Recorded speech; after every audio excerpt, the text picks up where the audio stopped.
Welcome, friends. Good morning. Welcome. Thank you for joining us this morning. We start today at Community Church of Boston with our ceremonial candle lighting.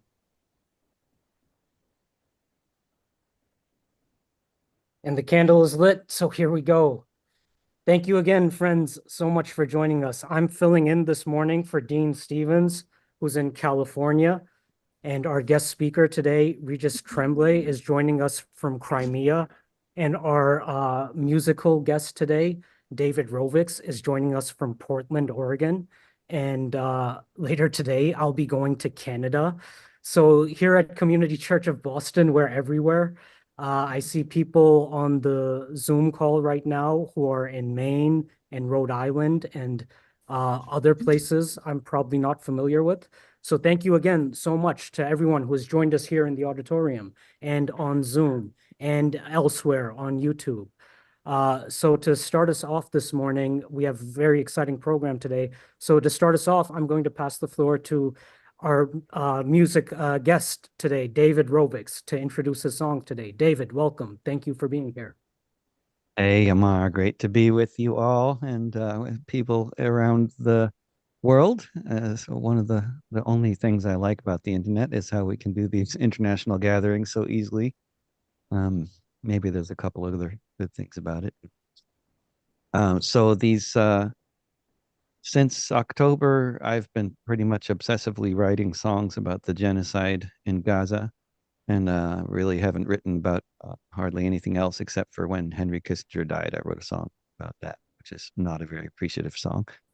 And the songs that I've sort of selected for today, I'm just hoping that Regis can make some connections there. I'm sure there must be some connections to be made. That's not on topic, but I've been writing about nothing else for months, so I thought I'd share some of these songs anyway. And the I think so many people like me and so many others have been just kind of flailing about trying to figure out if there's anything possibly we can do or say to have some kind of positive contribution to this whole madness. And I know that so many people around the world feel the same way, and that's really evident because of I mean, one way that's evident is just what people keep doing whenever I put a song out. Like there's this wonderful filmmaker in California, Iranian filmmaker who doesn't want to be named, who has been making wonderful videos for the songs that I've been recording recently, and I've been collaborating with a artist in Hawaii to make the recordings in the first place. So it's been a lot of collaboration going on, and that is a sign of the times, because you just see that happening everywhere with in terms of people in the streets in huge numbers, and doing all sorts of other whatever other efforts they can make. But I've of course, with any governments coming to the aid of the Palestinians, it's a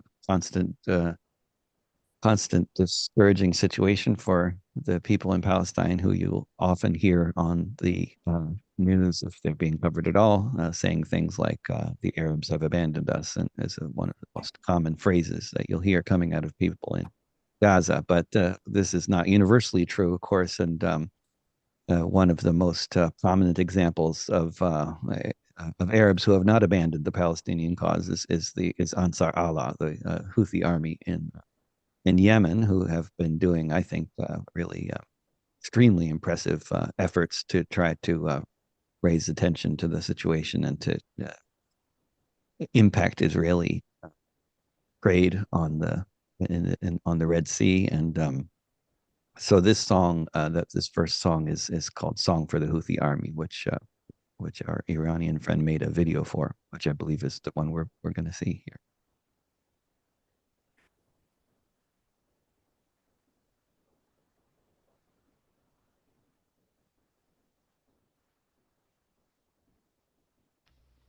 Half the world's trade passes by here.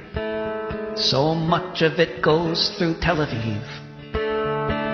Meanwhile, in the port of Gaza, no ships can arrive and not a boat can leave. While every day hundreds are dying beneath the rain of missiles fired from the air. Millions of starving Palestinians on the run, being slaughtered everywhere. No safe place in the Gaza Strip. No armies coming to defend. While all over the planet, people are asking, when will this savage bombing end? How many more thousands of children can be killed while we stand by?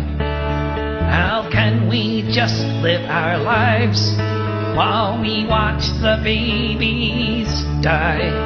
Shukran jazilan to the Houthi army, standing for the conscience of us all. When they say no business as usual, while the bombs continue to fall.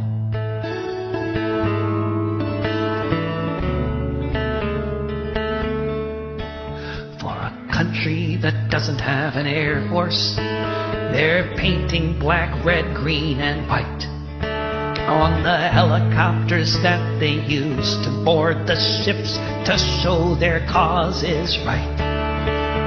The president says this terrorism must stop right away, to which the Houthis respond, yes, that's right, that's exactly what we're trying to say.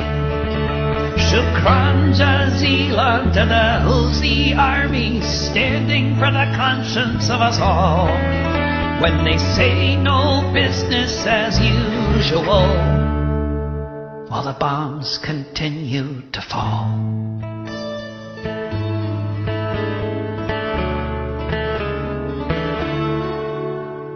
Ships are going all the way around Africa to avoid the Houthi net. If Israel wants trading partners, now they might be just a little harder to get. We can blockade ports all over, north, south, east, and west. But the Houthi army are the ones who are no doubt blocking the traffic the best. Shukran jazilan to the Houthi army, standing for the conscience of us all. When they say no business as usual, while the bombs continue to fall.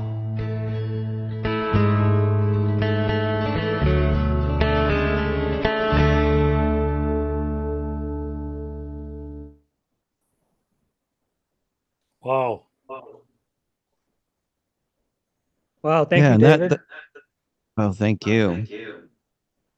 That song has gotten it's been heard quite a lot in Yemen, which is gratifying to me because I mean, for one thing, one of the things about trying to have any kind of a sort of impact on the conversation here is that that there are so many people in the Arab world who are understandably under the impression that in the West there's a lot less solidarity with the Palestinians than there actually is, and this kind of messaging getting out there, you can see the impact it has. I've gotten so many messages in Arabic, that I translate on X, But and if we're gonna do one more song to start out, this is the next one is called Airdrop, and 9 days ago, a campaign kicked off. A wonderful activist in England, Sarah Wilkinson, and other folks around the world kicked off a campaign which was basically to encourage King Abdullah of Jordan to do a lot more of the airdrops that the Jordanian military in collaboration with the French military have done. 7 airdrops of crucially needed aid, medicine and food and stuff into Gaza by plane, with parachutes and all that stuff. And this has been how they've been supplying the Jordanian field hospital since Israel has been preventing 95% of medical aid from getting in that has been trying to get in by land. So this campaign started to try to get the hashtag trending, airdrop aid for Gaza. And and it worked. And the hashtag was trending. And the day after the hashtag began to trend, the Israeli military bombed the Jordanian field hospital. But this is a song that I wrote for the campaign.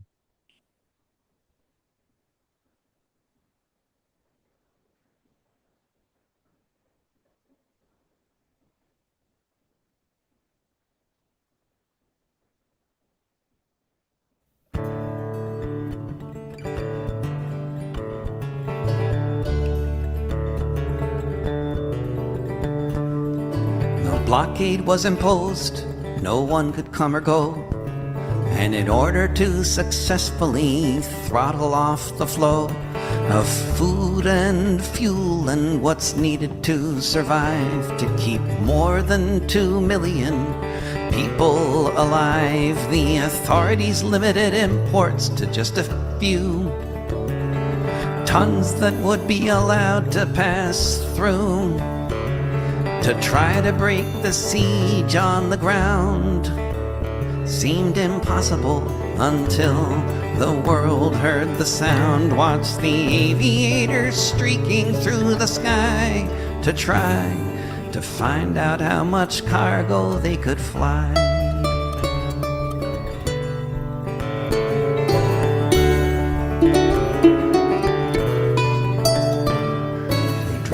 Every plane that could be flown, determined not to leave these millions alone, to be cold and hungry or else to be subsumed. They said it was impossible, an endeavor that was doomed. Every 30 seconds a plane would fly away to deliver to those trapped 5,000 tons a day. More than 2 million supplied by air alone, thousands of airdrops flown. Watch the aviators streaking through the sky to try to find out how much cargo they could fly.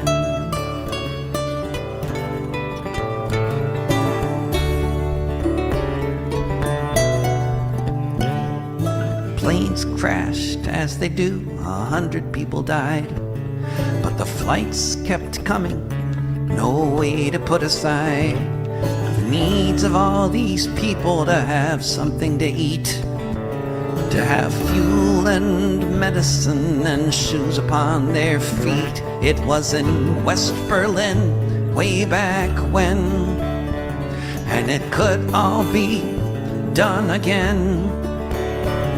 To save the Gaza Strip or forever wonder why we just let all the Palestinians starve and die. Watch the aviators streaking through the sky to try to find out how much cargo they could fly.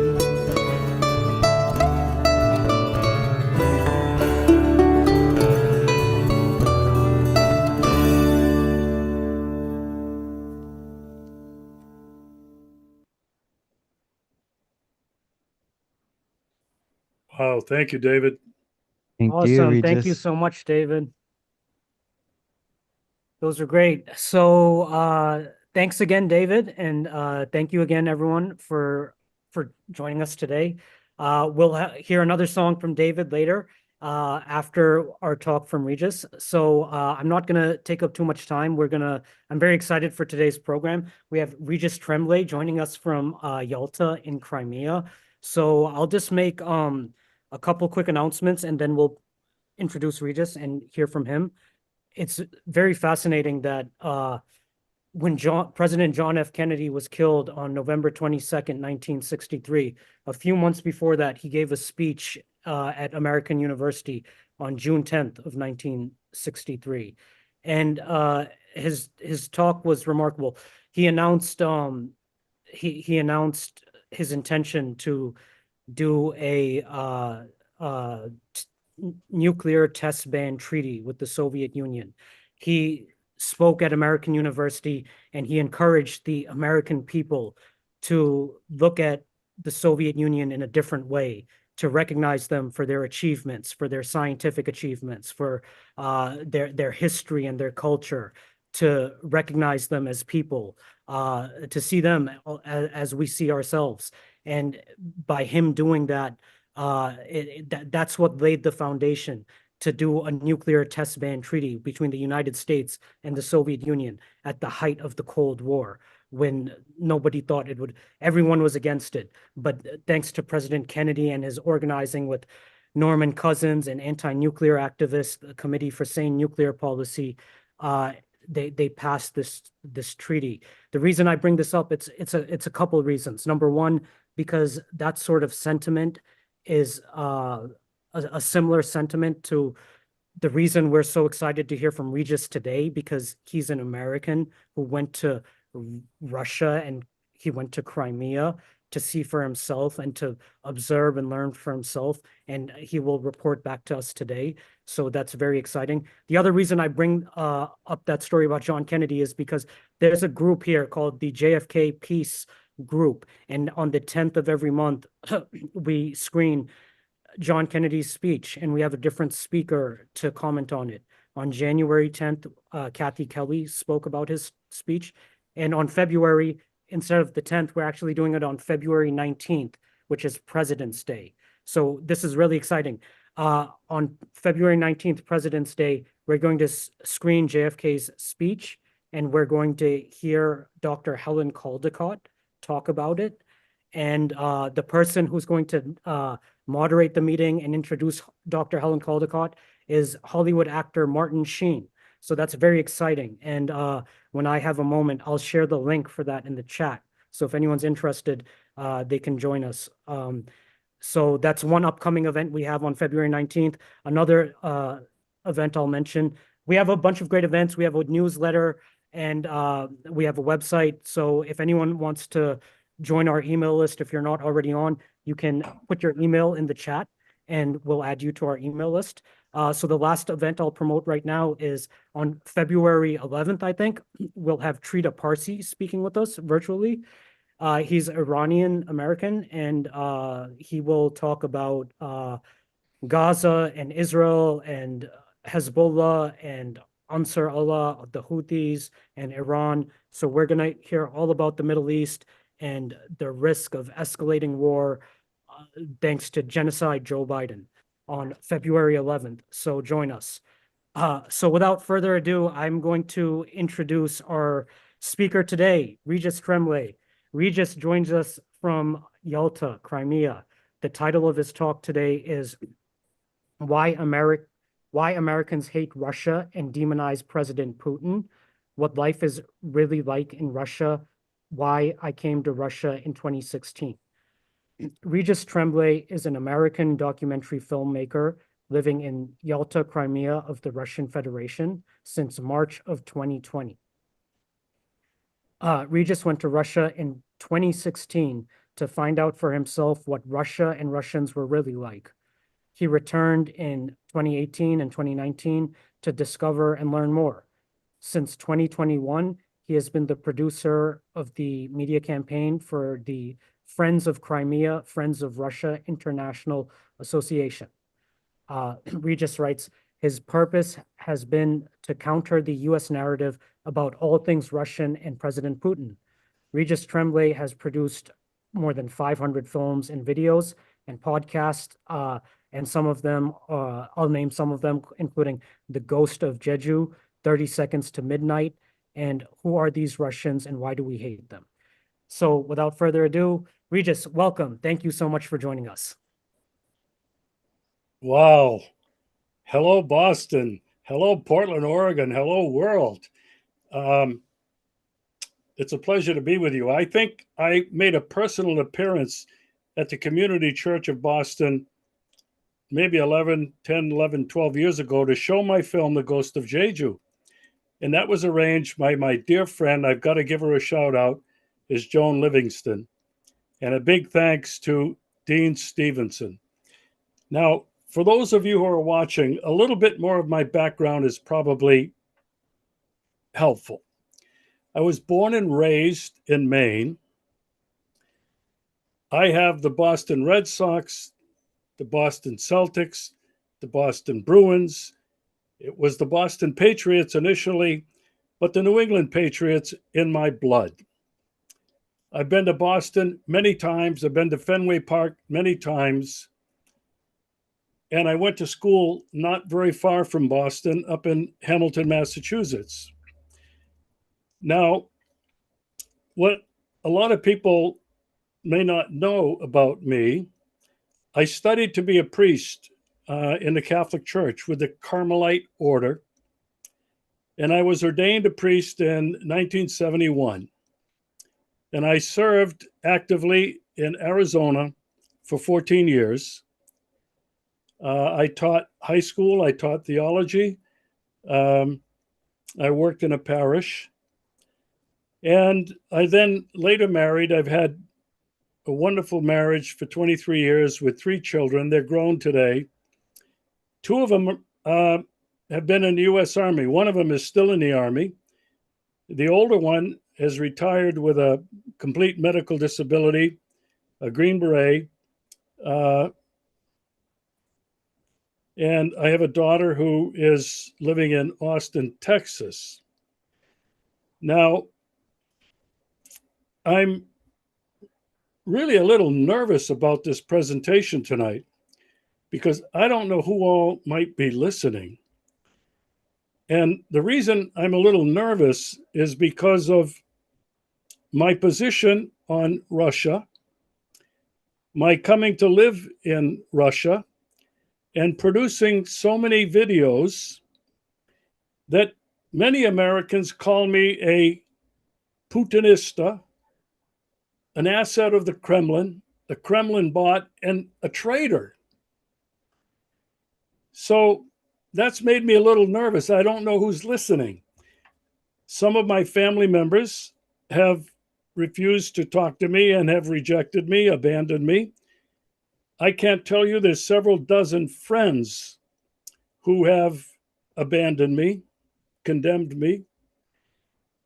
And so that made me a little nervous, in spite of the fact that I'm used to being in front of the camera, I'm used to giving talks and everything else, but I just don't know who might be listening today in the United States and maybe around the world who might find what I will say to you to be disturbing.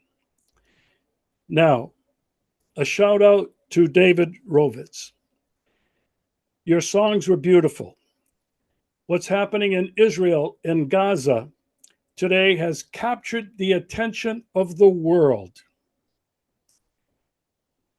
But I'm sad to say that the same situation that has been occurring in the Donbas region of Ukraine for the last 10 years has received no attention in the mainstream media and in people, millions of people around the world that are rising up in protest today. For 10 years, the Ukrainian neo-Nazi government, funded, sponsored by the United States of America, the EU, and NATO, have killed more than 14,000 innocent men and children by bombing these 2 cities that are pro-Russian, ethnically Russians, who refused to join the Kiev regime after the coup d'etat in 2014. I have been there myself and have documented what has happened there.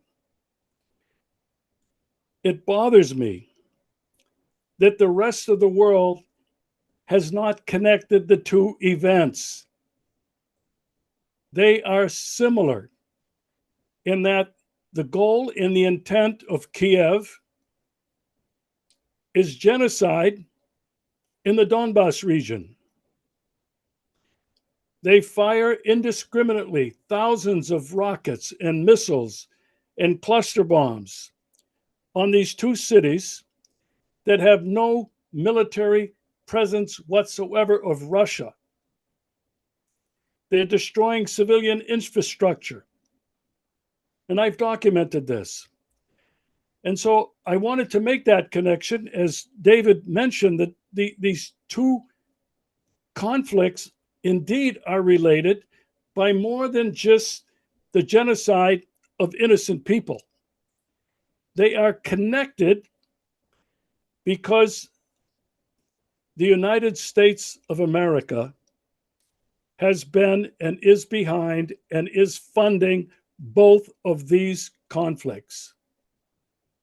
I know everybody is aware of this in terms of Israel and Gaza, but not many people are aware of what's been happening in Ukraine and in the Donbass region. Now, I feel more comfortable. I'm glad to be back in Boston and virtually around the United States and maybe the world. Why did I come to Russia?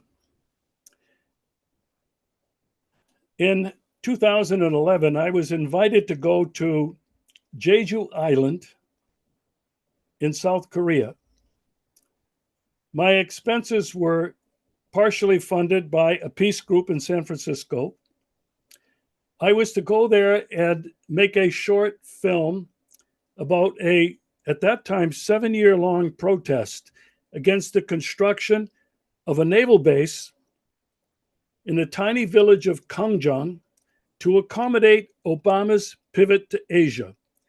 The people there, farmers and fishermen in a 500-year-old village, had been protesting against the construction of that base.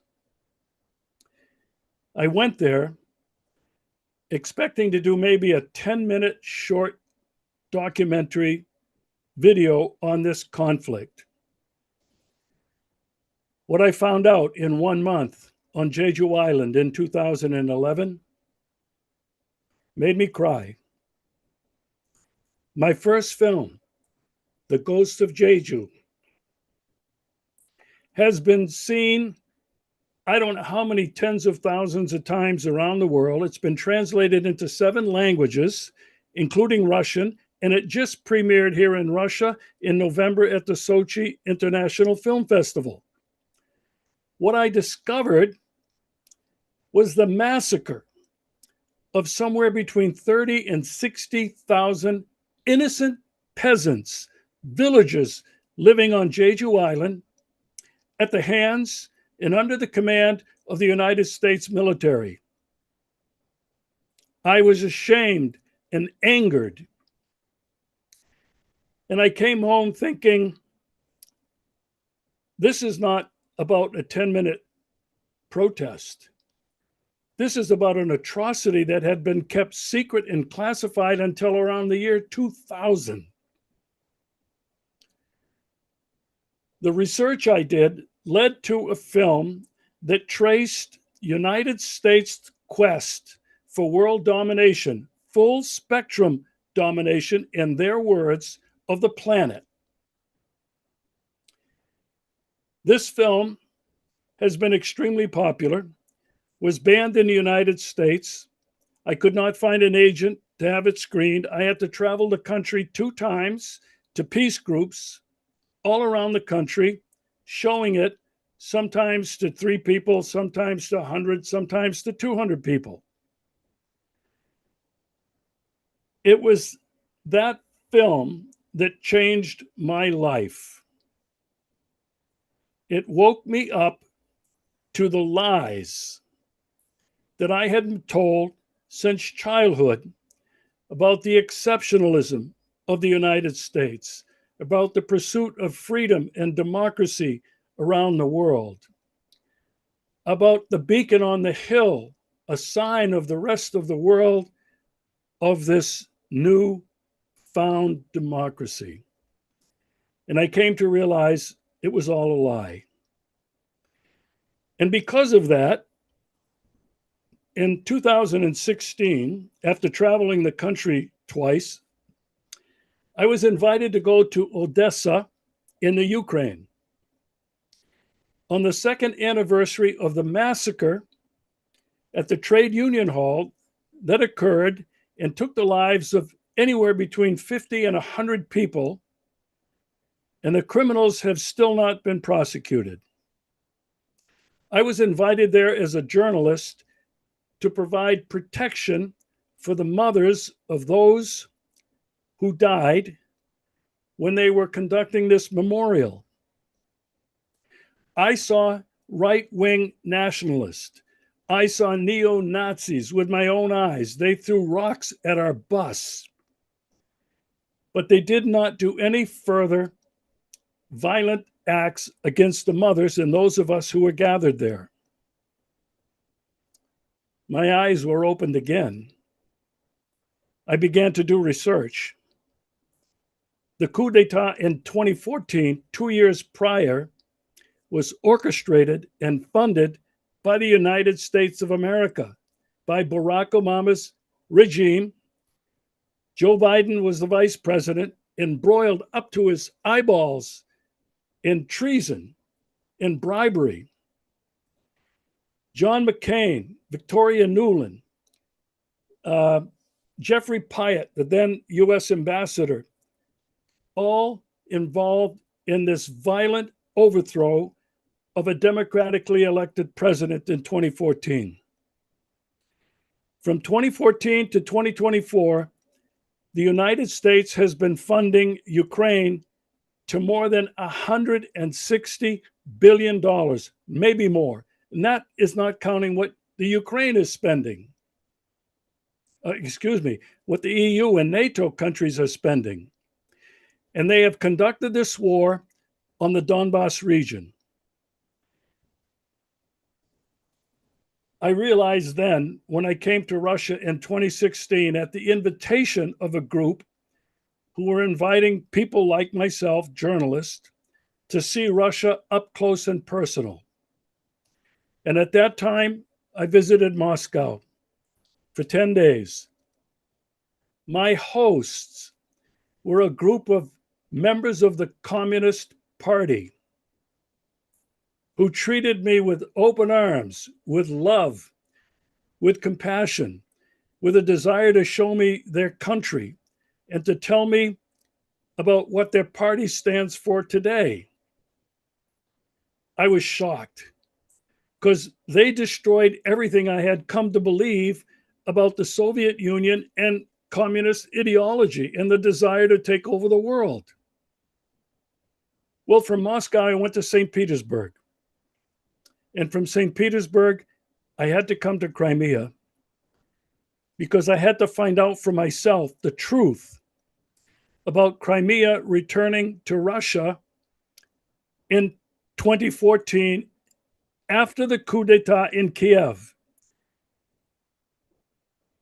I have to tell anybody who's listening, you cannot believe any of the lies and evil propaganda that the United States government and mainstream media has claimed that it was an illegal and violent annexation by Putin of Crimea.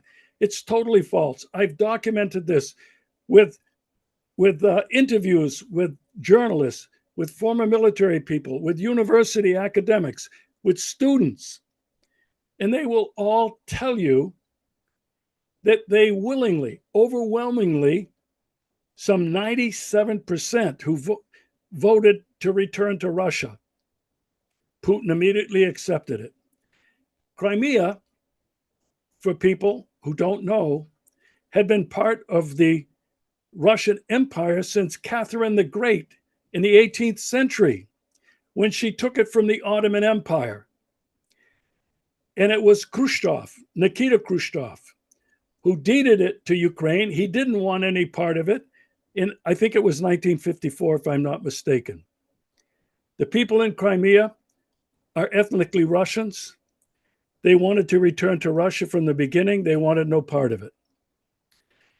And so when I returned home from that trip, I made a short video. It's on my YouTube channel now, which is Alfredo Baldick. My original YouTube channel was permanently deleted with over 550 films for posting things they didn't like. But the film I made was Je suis Russia. I encourage anybody who hasn't seen it to look for me on YouTube at Alfredo Baldick and to watch that film. Now, I returned again in 2018 and 2019 with a group from California headed by Sharon Tennyson, CCI, the Center for Citizen Initiatives. She had been working in Russia for 40 years, bringing citizen diplomats. And I was brought along to document these two delegations in 2018 and 2017 and 2018. And I made several films. I even recorded a 2-hour personal session with our group with Mikhail Gorbachev. And coincidentally, most people in America think of Gorby. He was a hero. He worked with Reagan. He got nuclear arms treaties done. He traveled around the country. But I have to tell you, here in Russia, he's not respected. He is the one they accused of dissolving the Soviet Union, selling out the people of Russia. And that led to Boris Yeltsin. So I had been absorbing all of this. And I had been paying close attention to, when I was in Russia, the Russian people, incredibly well educated, much better educated than any of us in the United States. They knew more about Russian history, about American history, American authors, American politics than I did. The culture here has completely overwhelmed me. It's an ancient culture. It's a blend of 185 different ethnic groups joined by a language, Russian, who have been living peacefully for centuries. The art, the literature, the music is such that I have not ever experienced in my life. And I've studied in Rome. I've lived in Europe. I've been around the world. I've been to Asia. And I have never found such a rich culture and country as I found in Russia. Now, I'm willing to bet that people listening to me right now are saying he's crazy. He's lying through his teeth. He's a Kremlin asset. For anyone who is attempting to be objective and to search for the truth, I have tried through my work as a filmmaker to show people what Russia and Russian people are like. Now, it was at the end of 2019. I was living in Maine at that time in an assisted living facility, funded, supported by the state. I couldn't afford to just live on my own anymore on simple Social Security, small retirement. And my car broke down. I had a Subaru. And those of you in Boston know what it's like during winter when they put salt on the roads and your car rusts out. My secondhand Subaru rusted out. I couldn't get it certified to renew it. So I was without a vehicle. And I thought, you're living in Maine, of all places, without a car and doing what I was doing, you are dead in the water or frozen in the snow, however you want to look at it.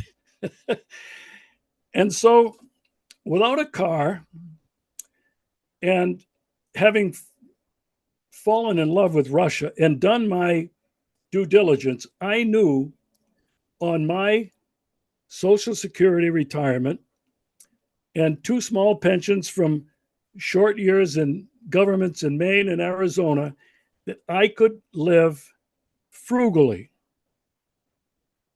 in Russia. And so in March of 2020, I decided that I would move to Yalta in the Crimea, where I would continue my advocacy for Russia and the Russian people, to try to educate people wherever they were in the West, quote unquote West, but in America especially, that Russia is not the enemy.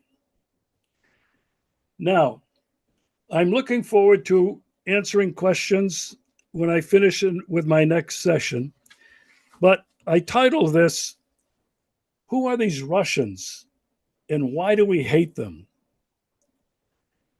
And I made a film about that, and that's the title. It's on Alfredo Baldic on YouTube. Who are these Russians and why do we hate them? Because I was trying to show to Americans where this demonization and hatred had come from. Now, everybody listening to this is probably in a capitalist country. And so any talk of communism or the Soviet Union is off limits. It's not to be accepted. But when I came here for the first time in 2016, I discovered that Russia, in its major cities, is a capitalist country with a capital C. I found that Moscow was more capitalized than New York City, even Los Angeles, California, or Chicago, or Miami Beach. And people find that hard to believe unless you've been here. But I think the hatred and the demonization started with the Soviet Union. It started with the Soviet Union and communism between the revolution in 1917 and 1991 with the collapse of the Soviet Union. People might relate to World War II. In American history and Western history, we're taught that America and Europe united to win the war against Nazi Germany. Completely false. The Soviet Union lost 27 million people with the Nazi invasion of Russia. All of the Soviet republics leading into Russia. They died of starvation. They died of murder. They died of rape. They died of massive bombardments, carpet bombing. These people suffered. But in February of 1945, when the Atlantic Axis could see the end of the war and that Germany was defeated, thanks to the Soviet Union, Franklin Delano Roosevelt, Winston Churchill, and Uncle Joseph Stalin met in Yalta, about 2 miles from where I live, in the Levadia Palace, to decide the future order of the world. Unfortunately, Franklin Delano Roosevelt died, and he was succeeded by his vice president, Harry S. Truman. Harry S. Truman did not trust Stalin. He did not trust the Soviet Union. And the bombs that he ordered dropped on Hiroshima and Nagasaki in August of 1945 were not to end the war. It was a message to Joseph Stalin and the Soviet Union that we have a weapon that now you better pay attention to and you better fear. Now we'll fast forward a bit. During 1962 in the Cuban Missile Crisis, anybody like me who was arrived then remembers duck and cover. Get under your desk, hide. These evil Soviets are in Cuba, and they have a missile that can strike Washington, D.C. within minutes. And the fear was amplified. It didn't subside, really, when John Kennedy and Nikita Khrushchev decided they better call this thing off, because if a nuclear conflict happens between the United States and the Soviet Union, they both knew everybody would die. Kennedy famously said, "They breathe the same air that we do on this tiny planet. They love their family and their children like we do, and they want nothing but the future and prosperity for themselves. We have to end this." And we were involved then in the Vietnam War, and there was the fear of the spread of communism in Central, in South America, in Southeast Asia, Vietnam, Laos, Cambodia. Eisenhower, LBJ, and Nixon all talked about the fear of the domino effect of one country falling after another for communism. During the same period, those of you who are my age will certainly remember J. Edgar Hoover, the head of the FBI. He saw a communist under every doorstep. Senator Joseph McCarthy, he was condemning and calling before the Senate people in Hollywood, people who were suspected of being pro-communist, pro-Soviet, ruin their careers.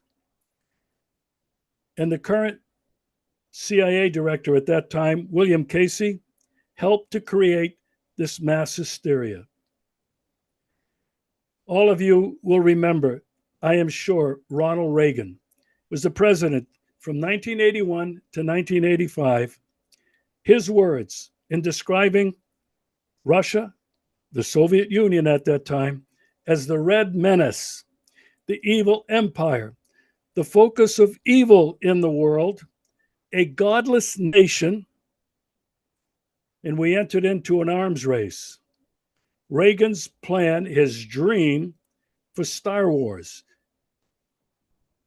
missile defense system. This incited so much fear, and I believe hatred and distrust of Russia, the Soviet Union, and all of its leaders to this day. That has still not dissipated. Many of you know about Zbigniew Brzezinski, fierce anti-communist. He was a counselor to Lyndon Johnson and to Jimmy Carter, fierce anti-communist. Up until his death, he still had an enormous influence in American U.S. government and think tanks in the United States. And then there was Henry Kissinger under Richard Nixon and Gerald Ford between 1969 and 1977. Fiercely distrustful of the Soviet Union and Russia. And when the Soviet Union finally collapsed, when Mikhail Gorbachev in August of 1991 dissolved the Soviet Union, it ended not only the Soviet Union, but communism in Russia. What a lot of people don't know, but Russians certainly remember, was in the 1990s, under George Herbert Walker Bush and his Harvard economic boys, led by Jeffrey Sachs,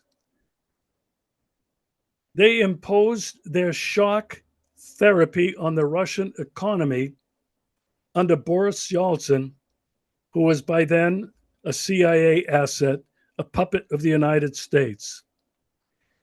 What did that lead to? It led to the privatization of Russian assets.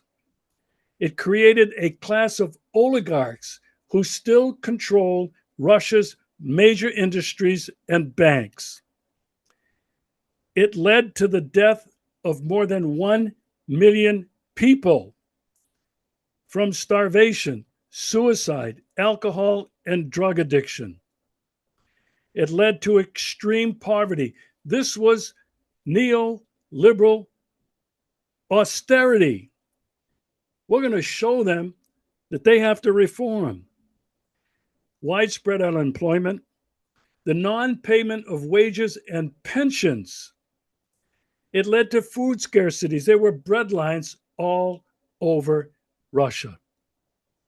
and it led to a period of extreme violence and chaos. Jeffrey Sachs was the architect of that shock therapy on the Russian economy. The Russians remember, the Russians will not forget, but many Americans today on the so-called left have found Jeffrey Sachs as their new poster boy. He's speaking against the government. Well, in my opinion, he was an asset of the United States government, the powerful globalist elite in the 1990s, and I believe that he has controlled opposition today. Now, why do I mention this? Well, George H.W. Bush and Bill Clinton, who followed him, recognized that there was so much chaos and lack of organization in Russia under Yeltsin.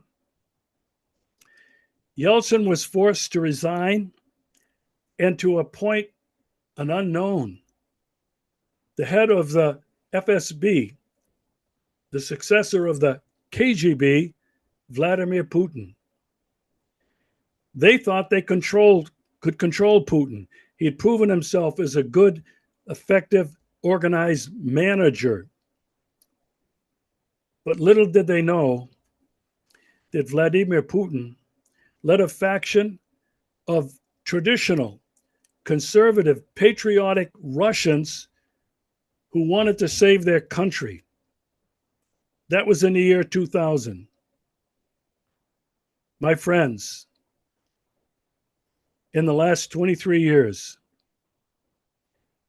under Putin's government, and it is not Putin alone, he's not a dictator. He's a powerful organizer and manager, but he's not a dictator. Under their control, Russia kicked out the United States, and Russia, in the last 23 years, has risen from the ashes of the destruction that was brought about by the United States of America. This is the foundational, this is the root cause of America's hatred and demonization of Vladimir Putin for what he has done and stood for the last 23 years. Now, if you haven't seen Vladimir Putin's speech at the 2007 Munich Security Conference, you've got to find it online, easily searchable on YouTube. He called out the United States publicly for repeated violations of international law and the UN Charter, and he did it in front of John McCain and Joseph Lieberman sitting in the front row. With that speech in 2007, Putin became indisputably America's public enemy number one. Certainly from that time, Putin has been a marked man. We'll fast forward to 2016, Russiagate, Hillary Clinton, fabricated, all of that. Robert Mueller's special counsel investigation was an investigation into Russian meddling in the 2016 election where Donald Trump defeated Hillary Clinton. All of that has since been proven false, totally fabricated. And finally, in the year 2024, actually 2022, when Russia conducted its special military operation, they do not call it a war, on Ukraine, to liberate the people in the Donbass and to save them from 10 years of genocide. Putin was accused of illegally and unprovoked invasion of Ukraine.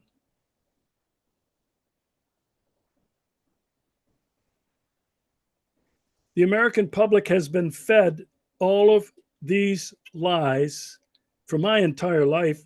I'm 78 years old. I remember all of it. I didn't know it at the time, but I do now.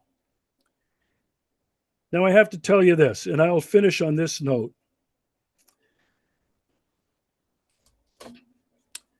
One of the biggest lies is that Putin was unprovoked in entering into Ukraine and trying to end this massacre.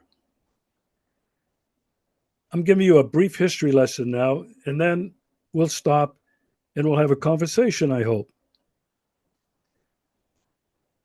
The Soviet Union was provoked on August 6th and 9th in 1945 when Harry Truman dropped the bombs on Japan. February 9th, 1990, Secretary of State James Baker promised Mikhail Gorbachev that NATO would not move 1 inch eastward towards Russia. In 1994, Bill Clinton immediately broke that promise. It was not an oral promise. It's been proven that it was written down, and it's been found in the archives of the UK, Great Britain, and the United States. Clinton began to move east. And since that time, NATO has expanded to 14 former Soviet republics, placing missiles in Poland and Romania.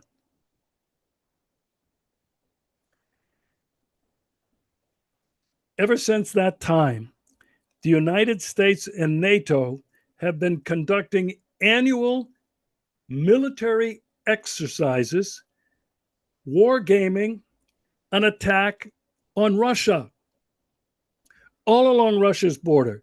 Right here where I live in the Black Sea, they have airplanes that are flying just outside the territorial limits. They have ships that have been here. In the Arctic, and this year, the largest NATO military exercise conducted and run by the United States will take part beginning next month and lasting until April. 90,000 troops is part of the biggest military exercise since the Cold War. It's called Steadfast Defender 2024. It'll include, in addition to 90,000 troops, over 1,000 combat vehicles, 80 aircraft, 50 naval vessels from all 31 NATO member states, as well as Sweden, who's begging to get into NATO. And then we go to 2014. A provocation? The coup d'etat in Ukraine, in Kiev, funded, orchestrated, commanded by the United States of America, was not a provocation of Russia. Ukraine, wanting to become a member of NATO, which was Russia's red line. This was a line that could not be crossed. 40 former Soviet republics, now in NATO. If that's not enough of a provocation, Ukraine, on Russia's immediate doorstep, with ethnic Russians, Russian-speaking people in many parts of Ukraine, this was the ultimate provocation. This was all under the administration of Barack Hussein Obama and Joseph Biden. When people say that this was an unprovoked attack, if they will be objective and honest and look at what I have just presented to you, a brief history of the relations between the United States, Soviet Union, and Russia, and look at the provocations, the threats to Russian sovereignty since 1945, it's undeniable that the United States is the aggressor. United States is the enemy. People are waking up now that the United States is the enemy in Gaza. As I mentioned at the beginning, it's unfortunate that people have not connected the two, but it's a must. Maybe David can write a song that will connect the two. Now, I would like to end with this last statement. For any of you who, for the last 3 years of Joseph Biden's administration, if you've been paying any attention to that, Biden, Blinken, Jake Sullivan, Lloyd Austin, and a cabal of others have all clearly stated the following things. They want regime change in Russia, get rid of Putin. They want to weaken Russia. They want to balkanize Russia. And why? They never tell you this, but this has been the reason why the United States has been conducting its military ventures around the world, was to steal the resources of other countries, Central, South America, Europe, Philippines, Asia. It's always been about the theft of land and resources. I want to thank you for listening to me. I'm really safe behind my computer, 6,000 or 7,000 miles away over here in the Russian Federation. But I'm happy to have a discussion with you, to listen to you. I'm more interested in listening to you than I am in you really asking me questions, but I'm happy to do that as well.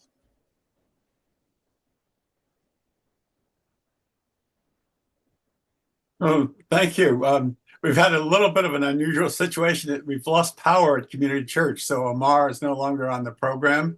So I'm going to be moderating the rest of the program. We've got at least 40 people on YouTube too, and I'm going to try to relate any questions they relate. But I think we'll go to questions. I'd urge you to keep it short because we've got a number of people online, and we'll do it. But I'll recognize first Leonard Lerman.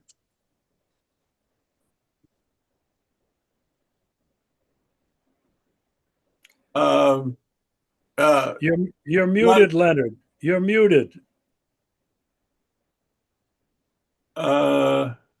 Unless you unmute yourself in a couple of seconds, I will pass it along to Todd Pierce. Oh, Todd.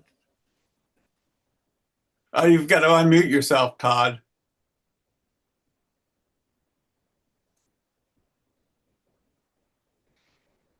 I just sent you There you question. go. Yeah, we were getting, probably Leonard too, getting a message that we couldn't unmute ourselves. So not to use up my time here, but Regis, good to see you again.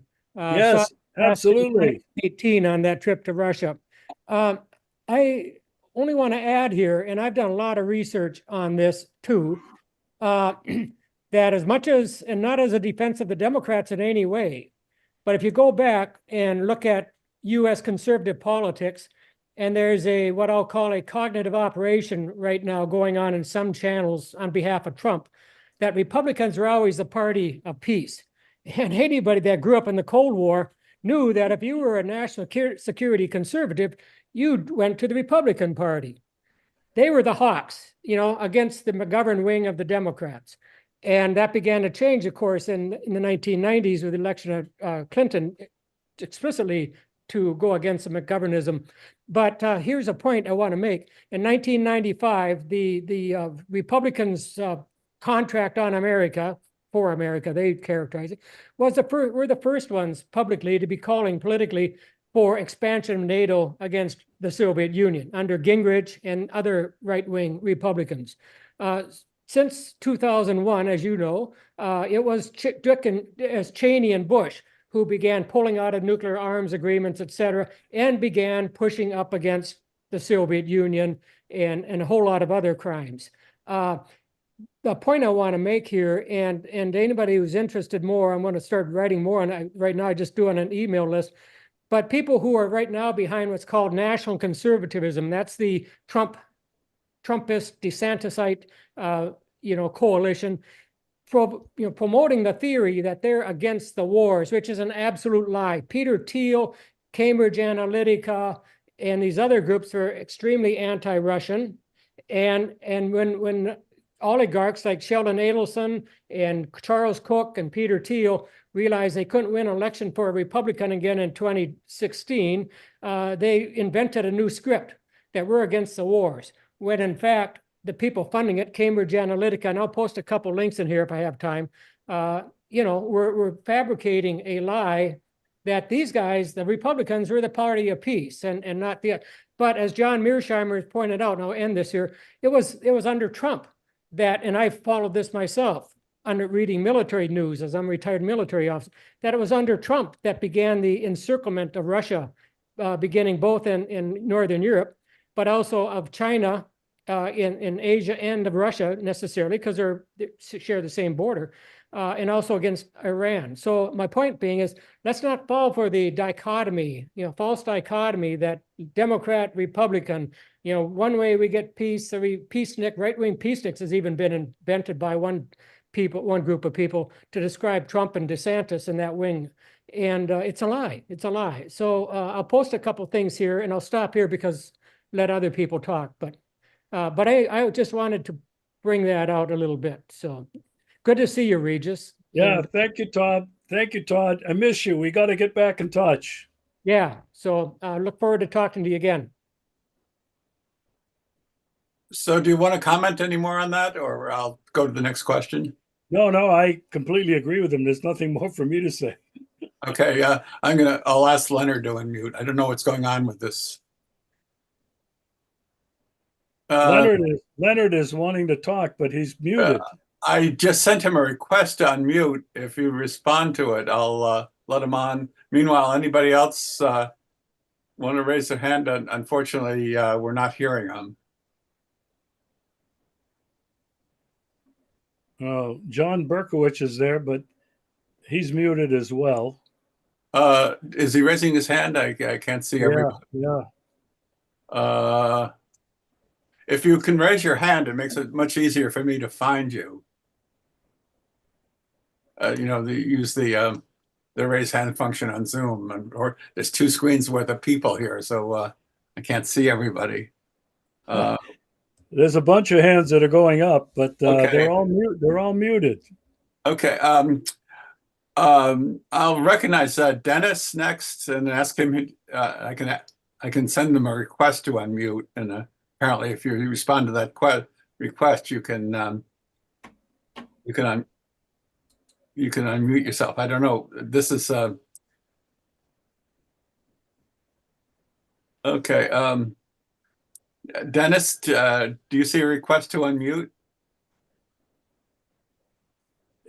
Leonard, can you send it in a text message in the chat? Can you send your question in the chat?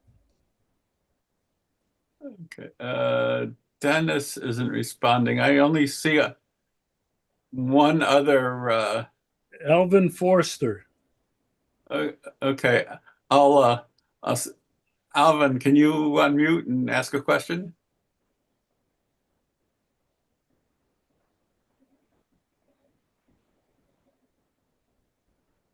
I don't know what's going on here. This is Well,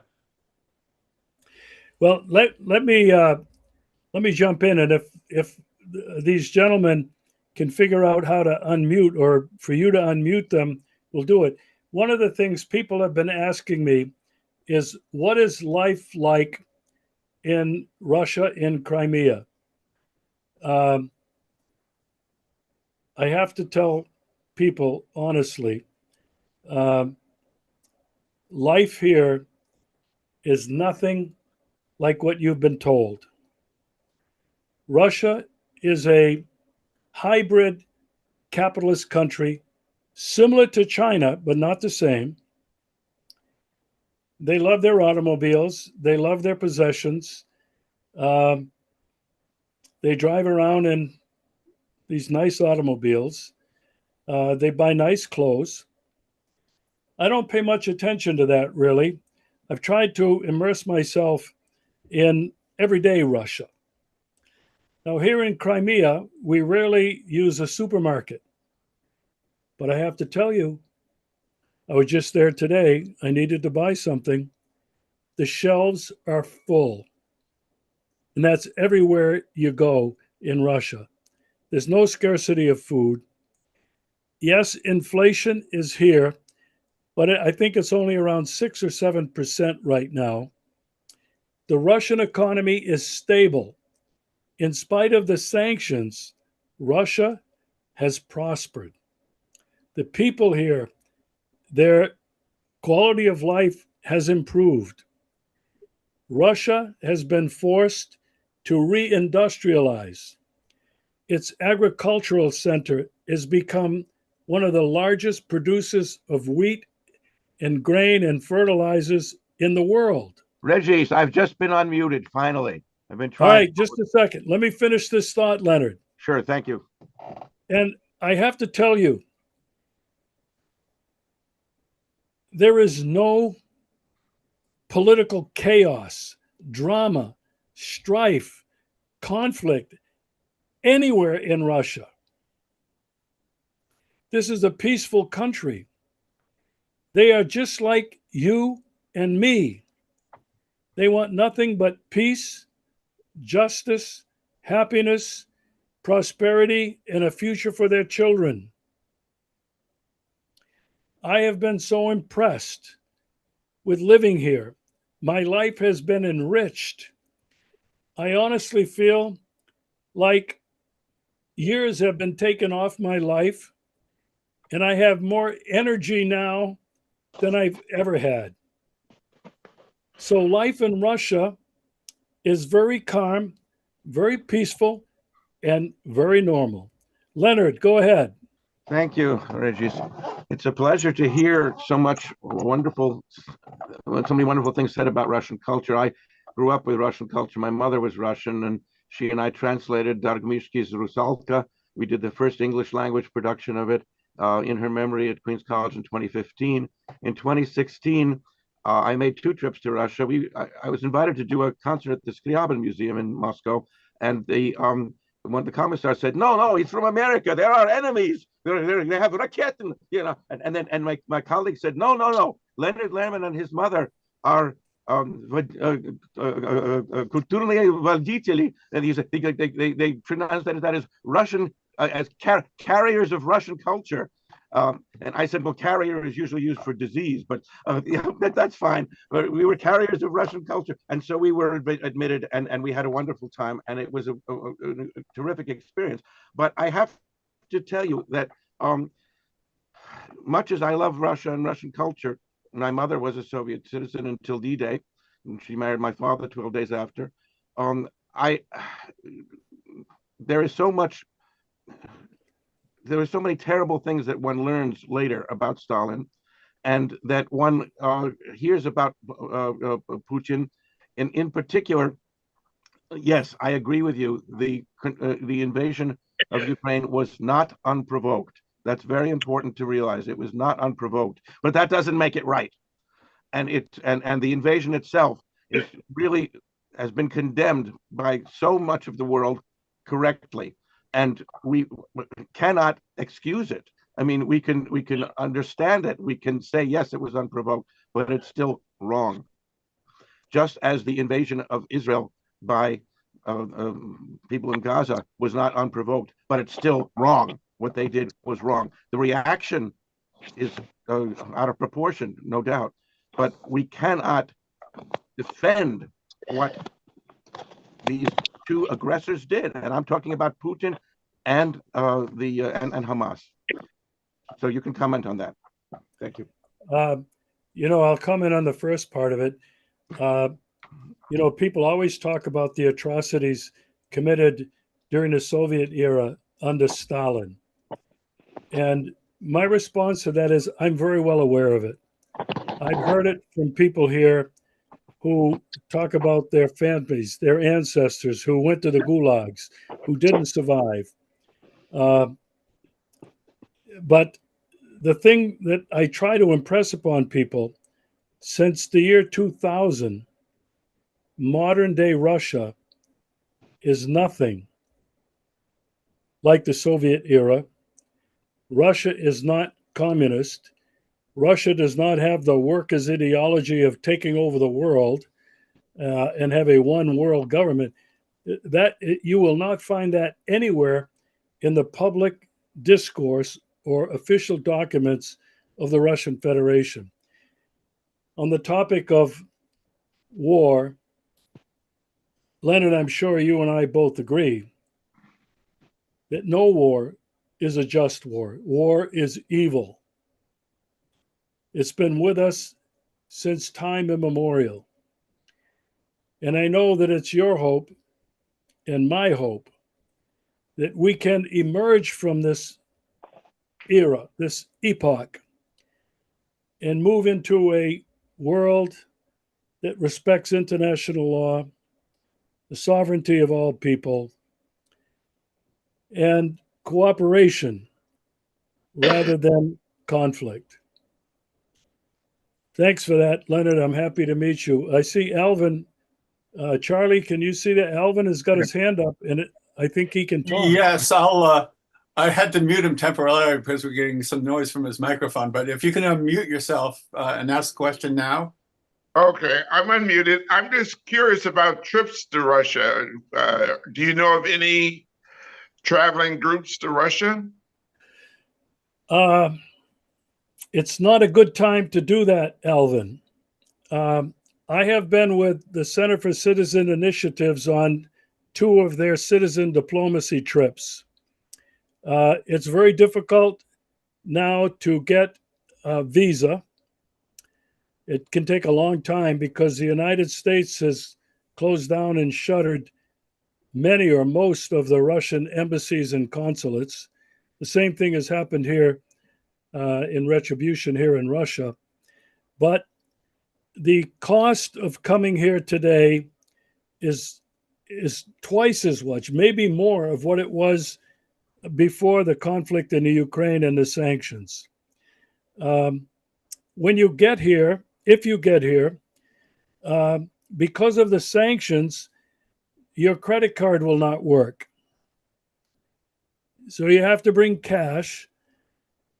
Once you are here and people realize that you are a peace-loving person, a person who wants to discover Russia honestly, you come here with an open heart, Russians will trust you immediately and accept you. They will not find Americans who are critical, who are accusatory, and who are smug. So if you were able to get here and surmount these barriers that exist today, you will find an incredible, peace-loving people and country. It would be my answer to that, Alvin. Thank you. I've only been to Russia once, but I would like to go back. So thank you. Oh, well, welcome. Okay, anybody else have a question? It's easier if you use the Zoom raise your hand function. And if you're not speaking, could you mute your microphones? We're getting some random noise in the background from people with unmuted microphones. And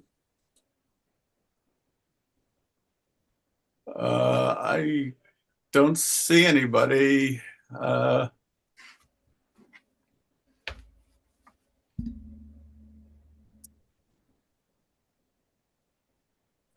ask the question. Can you quote any particularly good news sources about the situation in Russia and especially Ukraine? Yeah. RT.com uh, is partially funded by the state. I go to it every day. I find news items there on rt.com that I don't find anywhere else. Sputnik News International is another very good source. And for anybody that's really serious about official Russian narrative, TASS, TASS, is the official Russian outlet. And I also find Kremlin.ru, Kremlin.ru, are really good mainstream, I say mainstream sources here. There are dozens and dozens of bloggers. I don't follow very many because many of them are in Russian, and my Russian is almost non-existent. I can go to the grocery store and I can get what I need, but I'm not able to read it. Study and the understand. language while you're there. Study the language. You couldn't learn it while you're there. Yeah, I've been working at it really hard. I found languages easy for me when I was younger. Italian, I studied in Rome. I was fluent in Spanish and French. But I think, and people say, no. I'm 78 years old, and I just can't remember words and phrases like I did 40 years ago or 50 years ago. I can say, all right, here's a word, here's a phrase. I have to remember this. 5 minutes later, it's gone. Anyway, so those are some really good sources that I've given you to get Russian news. I'm sure many of you are aware of Scott Ritter, who's a very good friend of mine. He's back in Russia now. I'm not sure where he is. Douglas McGregor, Ray McGovern, who I'm sure you know, he's been at the community church online many times, good friend of mine. These are all people who are, in my opinion, reporting very reliably about the situation in the Ukraine today. Okay, we have Wesley Brown has had his hand up for a while. If you can unmute yourself and ask. Yes, Regis, really appreciate your observations. You know, it's always remarkable to me. I mean, this predates, the current conflict, Russia, Ukraine, but it's amazing. I once in a blue moon, and I'm pretty social, professional, and meet all different kinds of folks, and it's amazing. I mean, everybody's heard of the amnesia of the American corporate or cultural amnesia. Unlike a lot of countries, and I think Russia's among them.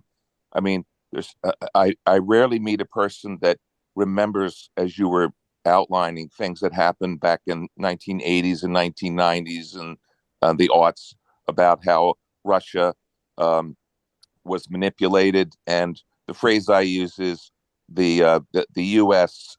Danced on the grave, as it were, of the Soviet Union and cheered, "We beat you." We knew we were going to, Khrushchev said, "We'll bury you in 60, 61, 62." But we buried you. It took a few decades. You're toast. And now we're going to take everything over. And we're going to press against you and back you into a little corner. Your big natural resources. And we're going to get that too. I mean, it's amazing. Educated people in the States, by and large, they are clueless about how it is that, well, why would Russia, want to do World War I style warfare, and while we shovel weapons and Ukraine and twist the arms of, our puppets, NATO folks, to do the same, and not see, any kind of things that were going on for the past 50 years, especially since 1989, 1990, and just spitting in Russia's eye and humiliating them and minimizing them as much as possible. Base nation. I always say, how would we feel if China and Russia had, I don't know, just a few dozen bases compared to 800, 900, 1,000 bases that we have, and we've been building since World War II. I mean, it's just amazing, the hypocrisy and the double standard. And Democrats, Republicans, I couldn't agree more. It doesn't matter the party line.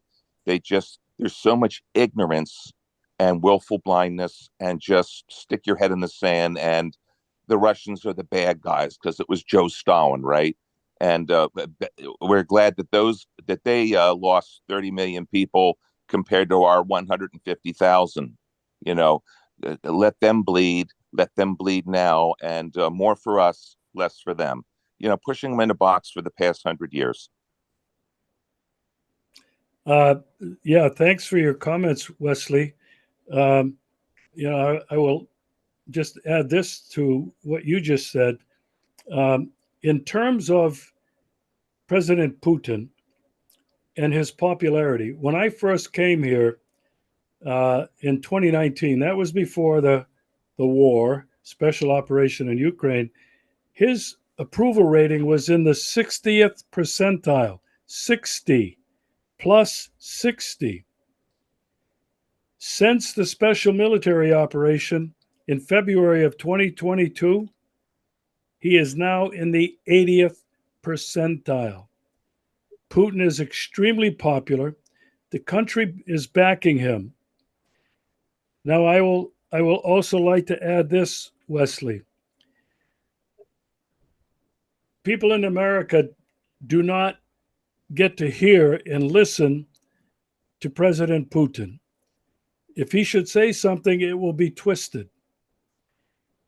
President Putin has made it clear that he is now going east and south to China, to Africa, to South America, going to the Philippines, going to India, going to Pakistan, going to the Middle East, Iran, Saudi Arabia, Syria. People need to understand that Russia now believes that it does not need the West, it does not need Europe, it does not need America. Its economy has flourished with its vast resources of gas and oil and grain and fertilizers. Russia's been giving free grain to African countries, free fertilizers. Russia realizes now that it cannot do anything to please the West, to please the United States, and therefore has turned away.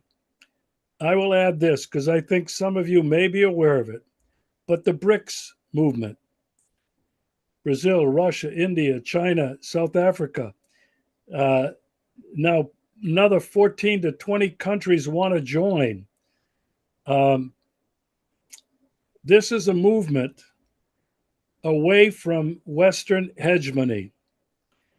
It's a movement and moving very rapidly away from the dollar.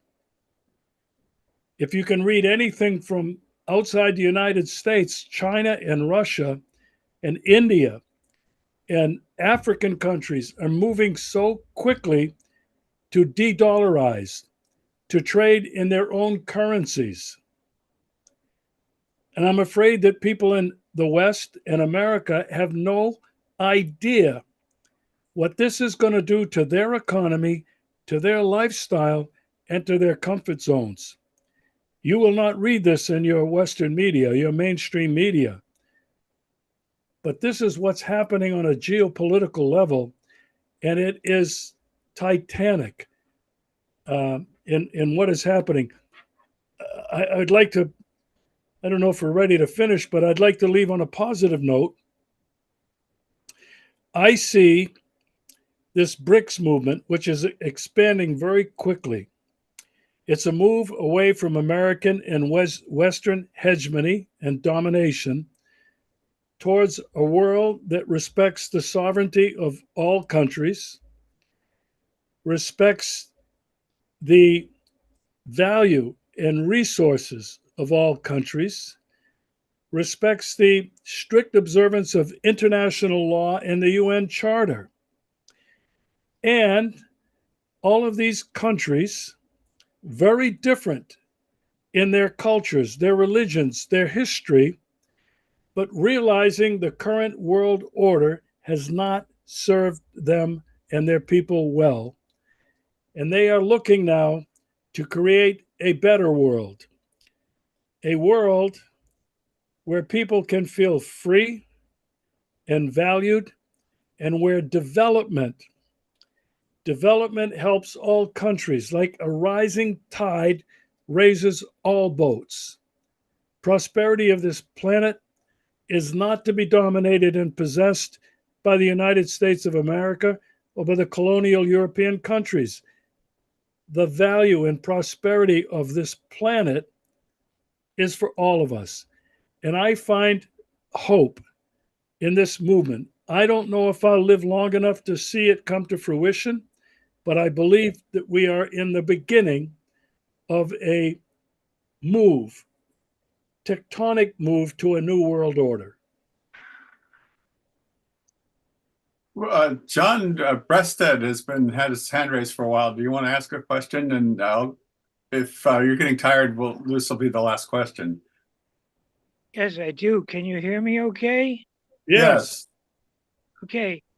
I want to go back to the question someone asked you quite a few minutes ago about the relative difficulty of coming to visit Russia. I have wanted to do it for many years. I probably will never be able to because of medical issues. I'm paralyzed below the waist for 50 years. And I'm told that travel in the former Eastern European countries and Russia is very difficult for people in wheelchairs. But I want to know if you can't use a credit card or presumably a debit card, how can you live there? How can you continue to function? I can't tell you. Why not? We're being recorded. Well, I know, but you said you got to get. If you want There to go, are. You said if you want to go to Russia, you're going to have to go with cash now because your credit card won't operate there. Well, you can only bring so much cash with you unless you're Bill Gates. So, and there are probably sanctions against how much money you can bring into the country. So, if I wanted to come as a tourist in Russia or for a short stay of several months, how would I manage? John, I assume you must be in a wheelchair, correct? Yeah. Yeah. I have to tell you, unlike the United States of America, Russia is not wheelchair friendly. I know that. Yeah. So that would be a really big problem. Depending on how long you want to stay, you will find coming to Russia much cheaper than traveling or trying to do things in the United States. I think the limit is something like $10,000, equivalent of $10,000, which you can change anywhere to rubles or anything you want, really. I have to go to a circuitous route. There are still some banks in other countries who have outlets here or subsidiaries here. And it's possible then to get a credit card and to do an international bank transfer. So there are some ways to get around it. There are actually a lot of Americans, I think probably many thousand of Americans and Europeans that are living here that are confronted with the same problem, that the credit card and the debit cards don't work, but they have accounts with other banks which are international, and they're able to get funds from their own bank accounts. But it's something we don't talk about publicly. I'm being evasive here a little bit, but I didn't know. I understand why you must be, but just another question is, what did you do in your life before you moved to Russia in 2020? What was your work in wherever were you living in America? Oh yeah. I think from 2005 to 2020, I was living in my home state of Maine. I was very active with environmental groups. I was very, very active during the Occupy movement in Portland, Maine. I worked with two other people to create the Occupy Maine TV show. It was the first of its kind in the country. We're documenting the movement, documenting the philosophy, documented the commitment of people during that movement. Prior to that, I was living in Arizona. I lived in Arizona for 35 years. I went there as a priest in 1972, and between Tucson and Phoenix, I lived out there for 35 years. I was just trying to survive, to raise a family like everybody else. And in 2005, decided to return to Maine. So that's that part of the background. No, thank you. I envy you that you're able-bodied and you were able to go there. I first thought of going to the former Soviet Union way back in the 1980s, and I even got tapes to try to start learning Russian, but my life went in other directions. I couldn't make that happen. But so so that's why I may ask these questions about the mechanics and the finances and so forth. I'm John, hoping. You can follow me on YouTube. Oh where yeah. I'm Alfredo Baldic. I have 3 different shows. I have one that's a news show where I interview people from Russia and around the world. I have a show that's called Up Close and Personal, which interviews people from around the world, including 36 in the United States, who have become friends of Crimea. And then I do another show, it's called Did You Know This About Crimea? Where I try to show the history, the culture, life, and industry here, which a lot of people are finding pretty interesting. So on YouTube, it's Alfredo Balduc. Bolduc? Correct. Thank you.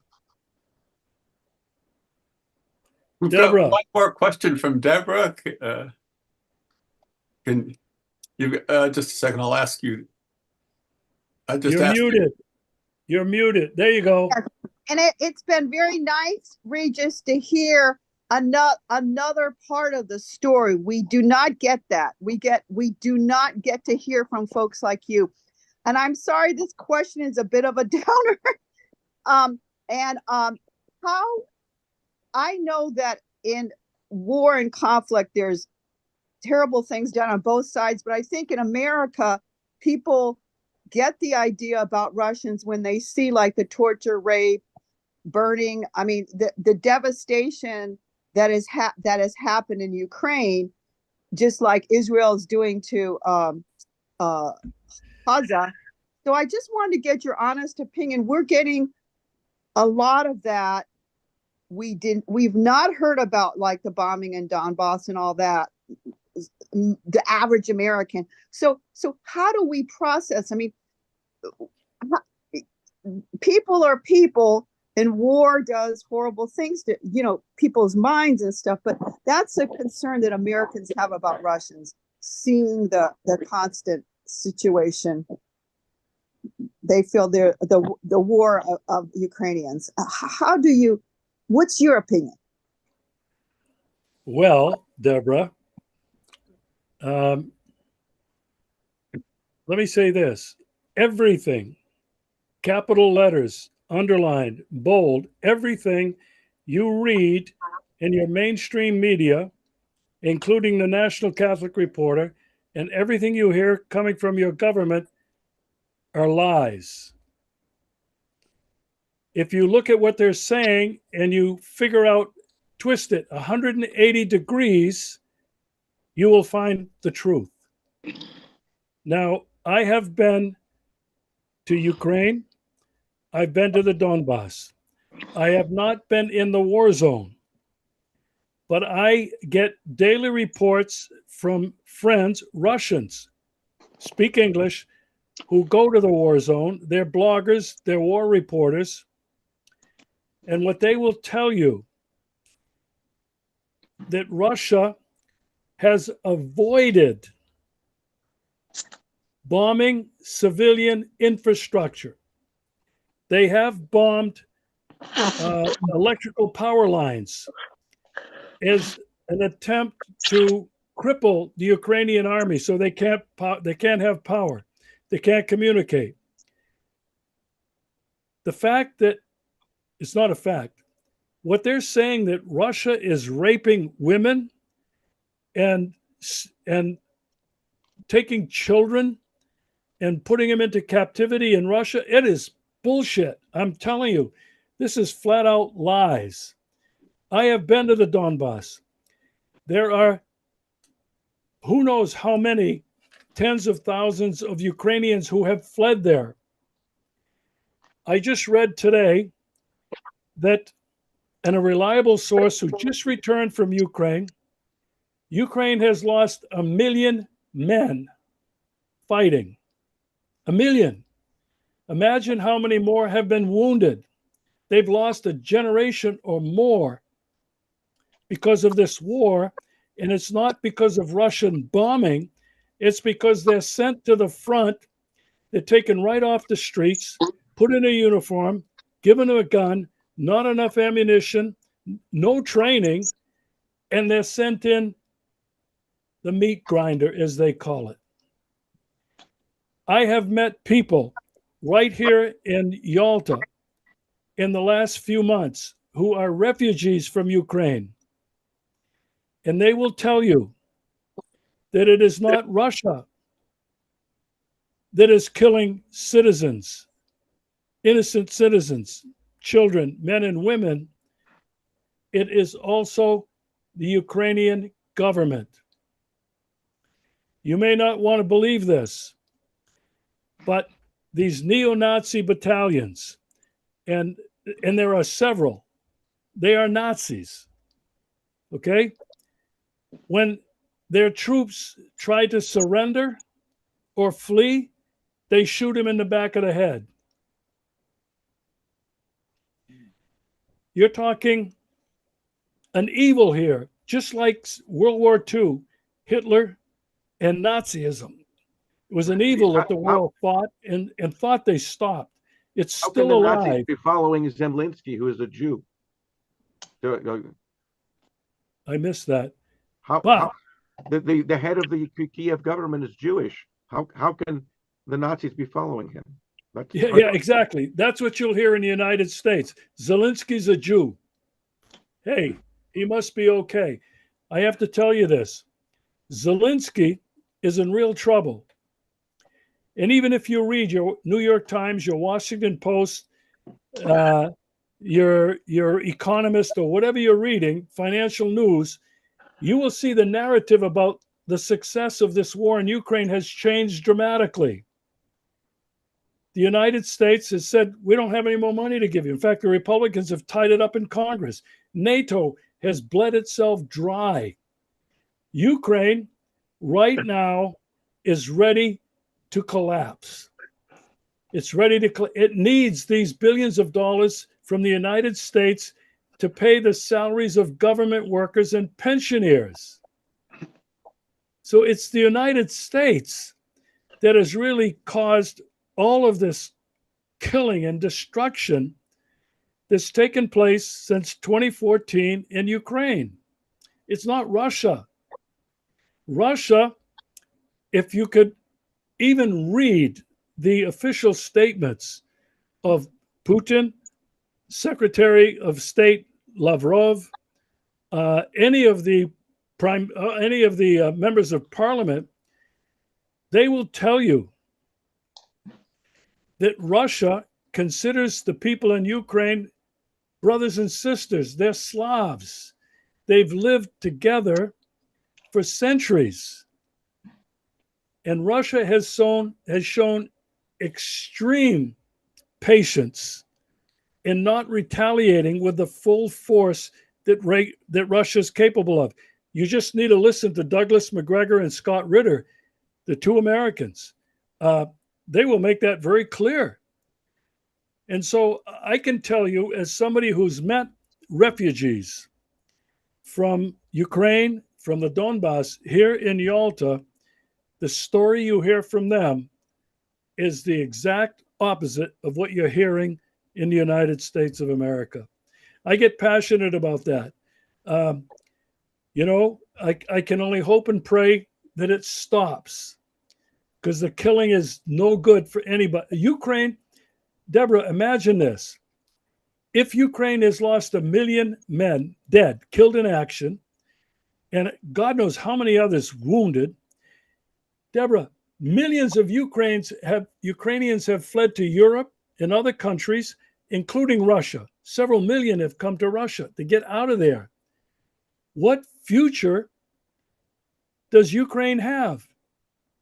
America is not going to continue to prop them up. NATO really doesn't want to take them in. This is just political. This country is right now devastated. It has no future. And here's what people here are saying. What's going to happen is that this conflict will end when Russia says it will end. Poland, Germany, and Hungary will take over former territories of their own in Western Ukraine. Russia will take the rest, which has always been really part of Russia. This whole question of borders that have changed from one war to another, and especially after World War II, has really left most of the planet in turmoil. But that's what is happening in Ukraine right now, in my opinion. You cannot believe anything in the American media or anything coming from the United States government. Thank you. Thank you. I have a question. Just a second. Regis, are you willing to keep going? I don't want to overtax. Yeah, no, I'm fine.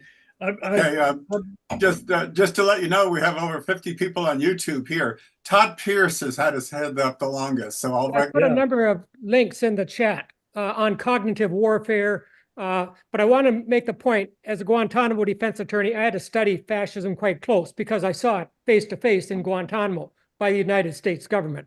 But Nazism is fascism, but fascism isn't necessarily Nazism. And in Israel now, they're openly using the word fascist to describe Israel's right-wing government, which, given the alliance between our own right-wingers here, you can make the assumption then that if you share the same ideology, you're basically the same thing, the equality principle.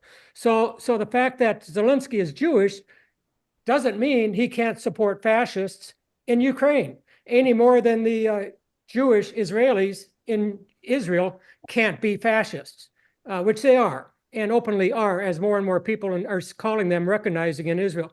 But I put a couple of things in, well, only one went through, but on cognitive warfare. You need to understand cognitive warfare by both NATO, United States, and Israel. And if you just do a search with that in a search engine, a lot of stuff will come up. One final point, Regis, if you've looked in the chat box, do not take a look at it, would you please, for my last message to you. So I've got my own concerns with correspondence. So okay, very take good. a look at that, please, and look at the last one. Thank you very much. Thanks for this. Okay. One thing that I want to add to that, Todd, Zelensky. A lot of people don't know this. Zelensky was a comedian. Right. In television shows. He starred in a show that was funded by an oligarch in Ukraine, where he played the role of a president of Ukraine. Well, it's a little bit like, oh, go ahead. But I was going to say how Trump got selected by a few oligarchs, Ellen Adelson, Peter Thiel, Charles Koch, to become the president. He has a blank slate that could write anything on it, and a gullible public would believe what they wanted to believe. Like Reagan, Right. too. So Ronald Reagan, the actor. Here's what happened. Unfortunately, Biden, too. Yeah, exactly. But here's what happened with Zelensky that people really should understand, okay? He got elected on the platform of being a peace candidate, Right. that he would restore relations with Russia. Right. You hear me? That's what I he hear you. campaigned on. He won in a landslide. No sooner than he was in, the official version changed. The followers of Stepan Bandera, a Nazi during World War II, has an enormous following in Western Ukraine. These Nazis, and primarily the Azov Battalion, consisted of all neo-Nazis, but real Nazis, have threatened Zelensky that if he ever agreed to make peace or even talk with Putin, they would kill him. So Zelensky passed a law in their parliament that nobody in Ukraine could ever talk to Putin or Russia. Now, how does a comedian in a country like Ukraine end up becoming a multi-millionaire? We're helping fund his retirement. Yeah. Well, you know what? Oh yeah. They've been. It's the most Hello, corrupt country Switzerland. in the world, and everybody, including Europe, will tell you that. He has mansions in Cyprus, Yep. Israel, reportedly Miami, Florida. How does a two-bit comedian become president of a failed country, be able to afford to live that kind of a lifestyle? When he and his wife were in New York, I don't know if you read this in your paper, she went shopping in a jewelry store and in one day spent $1 million. $1 million. $1 million of U.S. taxpayer dollars. Yeah, exactly. Oh, yeah. What a So racket. anyway, they're shaking people us need down. to know that about Zelensky. He is not a patriotic Ukrainian. He is a person who has sold out for personal gain. Is he a Jew?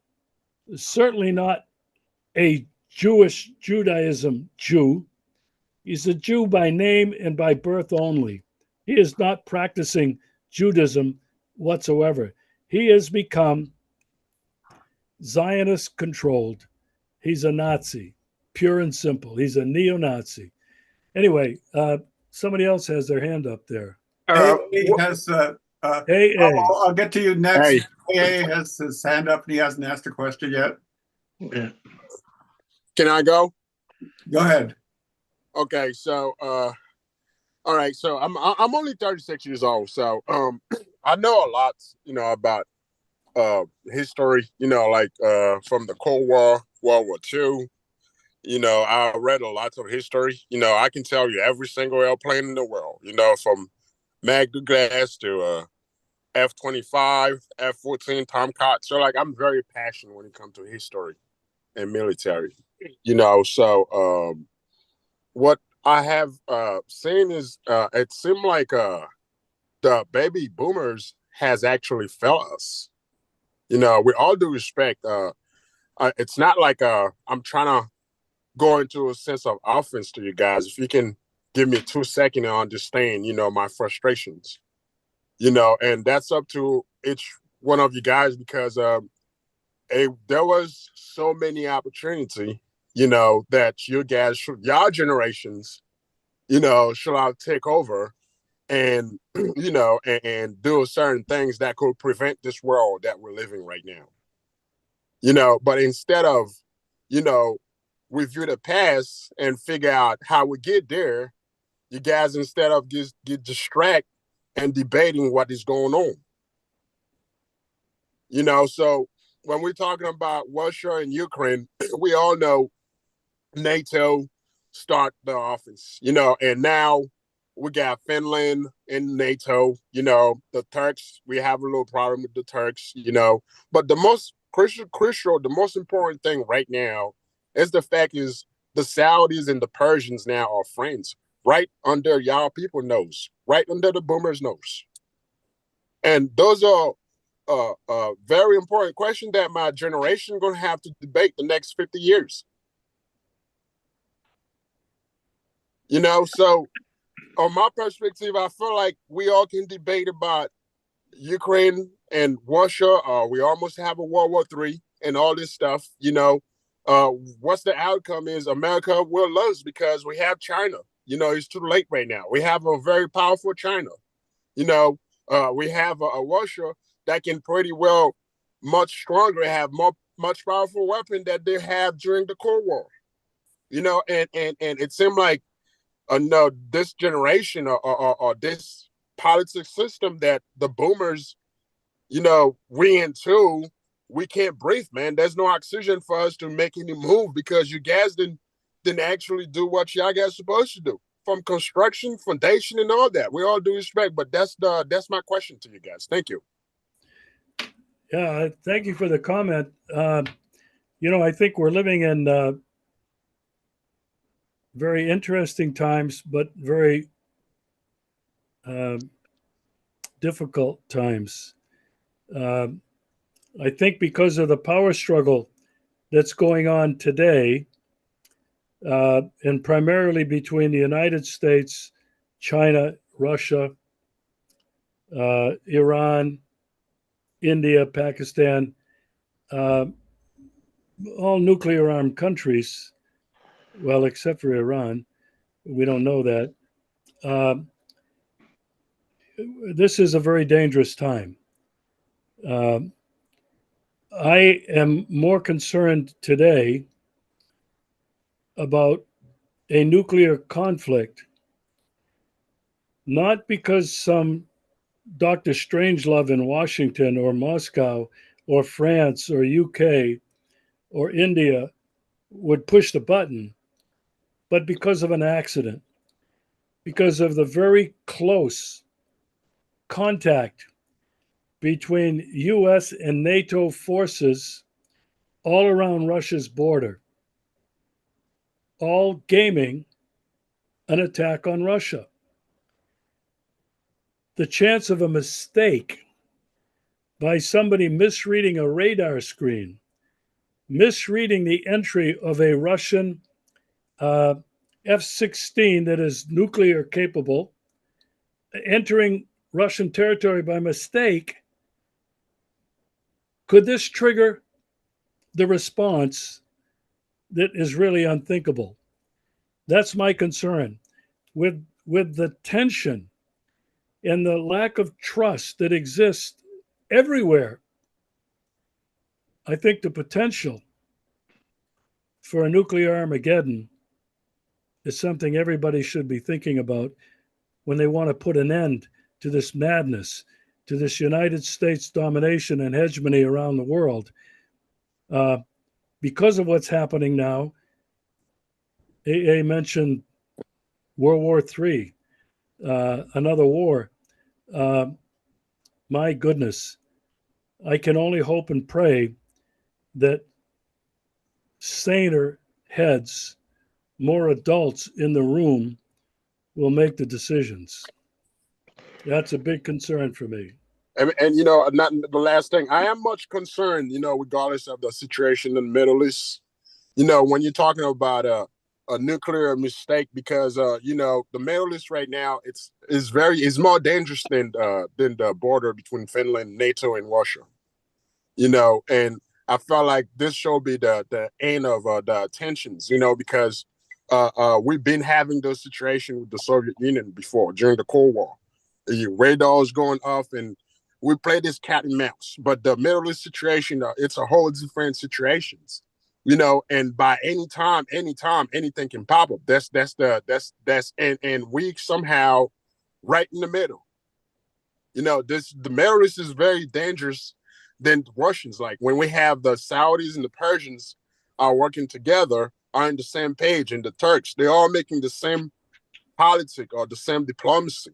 So what do United States have, to contain that, and like I said, I'm going to say my last thing, I felt like the boomers let us down, a big time. Because you guys have all the histories, all those you guys have Hitlers to learn from. You guys have every single reflect that you guys can learn lessons to, and make the right decisions. And that's not where we are right now. Thank you. Yeah, thank you. Thank you very much. I have okay, go ahead, Al. I have a question about how does the Russians feel about Africans inside the country? Well, good question, Alvin. I forget which countries in Africa have now been given scholarships to several Russian universities.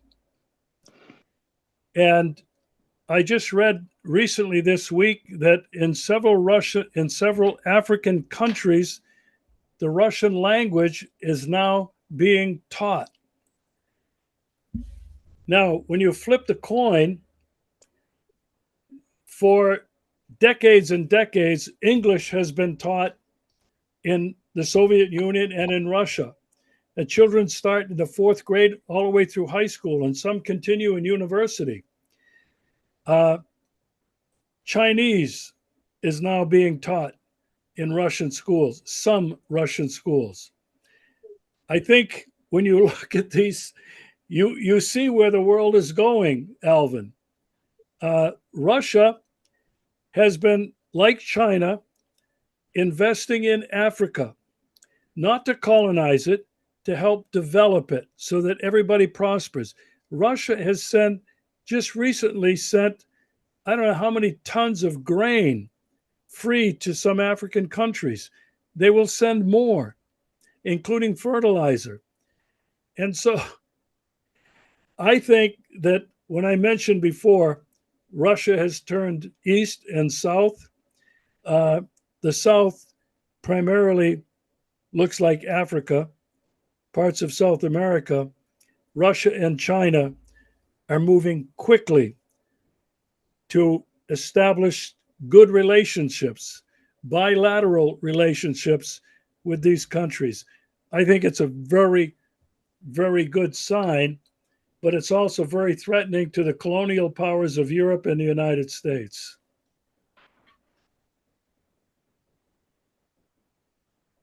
Okay, unless somebody has a quick question, it looks like we're petering out.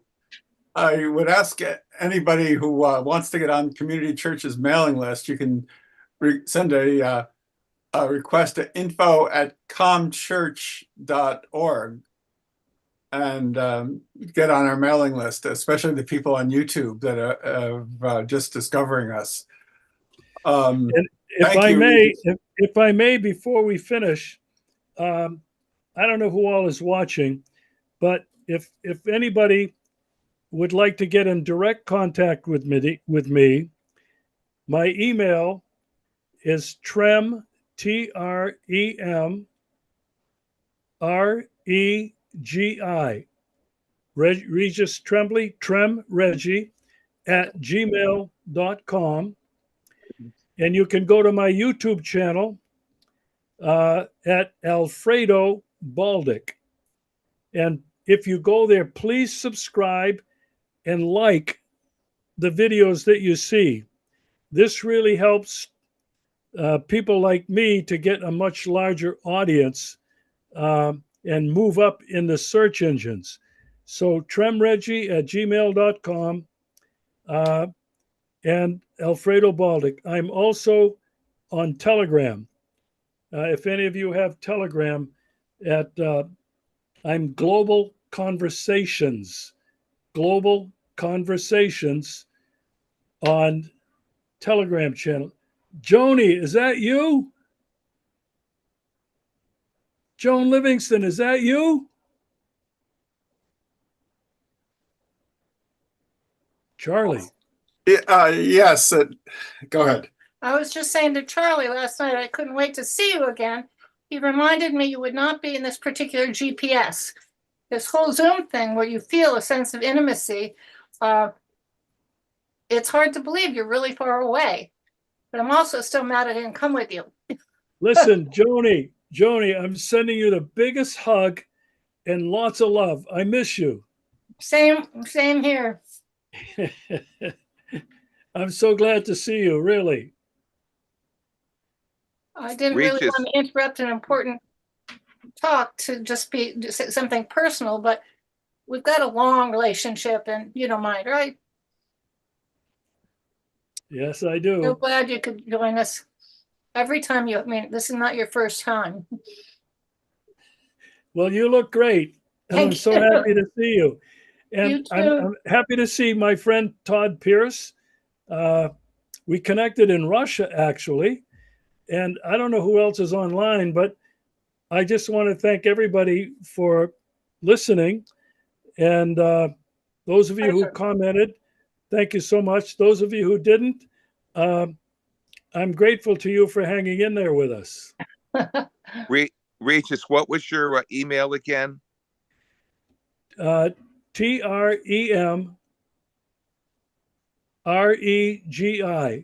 Okay. It's like Regis Tremblay, but tremreggie@gmail.com. And if you email me, I can put you on my email list where you will get every one of my almost daily video podcasts or films about Russia and China, Russia and Crimea. Okay, thanks much. Yeah, that's great. Well, thank you to Boston Community Church, to Dean Stevens, to Joni, who's been so supportive of me and who has, I think, influenced Dean to get me back here at the Boston Community Church. I love you all. Thank you. I turned the recording off, and if anybody wants to hang around and discuss. Yeah, where will you send me? Will you send me that recording so I can share it with people? A lot of people in different time zones weren't able to participate, but if you send me the link, I can send it to a number of people. Yes, it's Community Church has a YouTube channel. You can just search Community Church of Boston on YouTube, and you'll find it. It'll be there. Yeah, it might take a couple of days since it's the recording. Unfortunately, because we had the power outage at the church, the recording got stopped, and there's a gap in it. And then I've got it recorded here personally, and we've got to bring the two sections of it together. Yeah. Sorry for Lenny from Brunswick, Maine.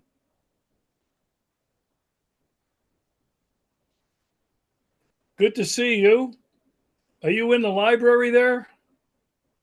Yeah. Boy, my old stomping grounds. I lived in Brunswick for a while, lived in Woolwich, then moved back up to Waterville. I was in Cape Elizabeth for a while, the Portland area. This is where Bruce lives. Yeah, Bruce. Yeah, he's a dear friend. He's been on my show many times, and even when he's not, we connect with a video chat to just stay in touch.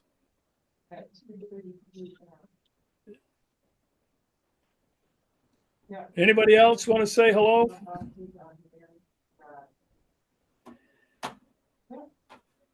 Okay, well, it is now 10 minutes after 9 here in the Russian Federation, Moscow time. I haven't had dinner yet. Thank you. But I was sipping on some great Crimean wine. It's as good as anything from Italy, France, and California. I tell you, it's great. Sounds great, Regis. Thanks so much. Hey, thank you. I've really enjoyed it. I had one quick question. I've been watching this guy called the New Atlas on YouTube. Are you familiar with him? No, I'm not. He's an ex-military guy who's living someplace in Southeast Asia and has very interesting information on the Ukrainian war. He's been providing very similar perspectives to Scott Ritter, but in somewhat more detail sometimes. It's the New Atlas, and I forget his name personally, but if you search the New Atlas, you can find it. Well, thanks for that. Okay. Well, you can sign off and give anybody else a chance who wants to just interact locally here. I know you should. I feel bad for keeping you from your dinner and finishing your glass of wine. Charlie, where is Dean today? Oh, Dean had. I'm not sure who it was. He's in California at a memorial service. Oh, okay. Don't know details. And actually, I'd like to apologize for that. There's an inadvertent setting. I don't know how it got set of about the being able to unmute yourself. I had to go in and dig into the security functions and uncheck that to be able to straighten all that out. I'm not sure how that got set. Is it possible I can share something? Go ahead. You're not recorded, and this is off the end of the program, but go ahead. Okay, thank you. So, I'm here also. Actually,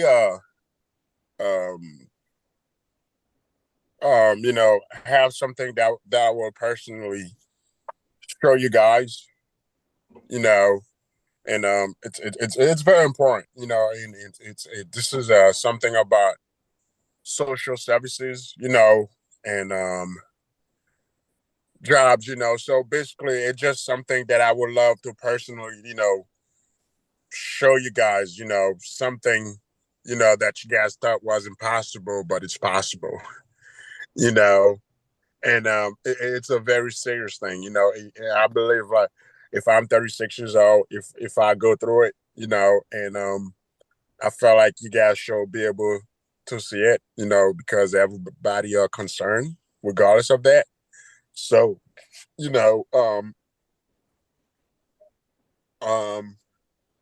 as for right now, regardless of the social things that I'm concerned of, a lot of people are working on it, including some big shots, big people.